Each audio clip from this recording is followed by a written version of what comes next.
Hello guys, good afternoon. Meron lang akong i-share.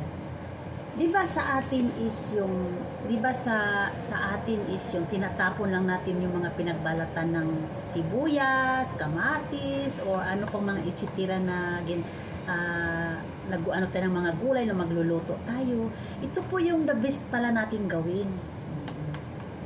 Ito yung mga ano, kasi meron kami malaking drum na doon ini-stack yun every week yun. Doon tinatapon lahat ng mga ganito.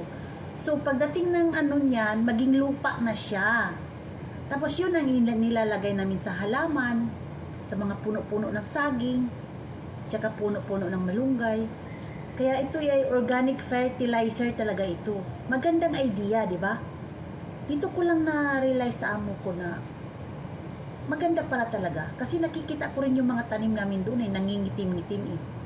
Kaya nga iniipon.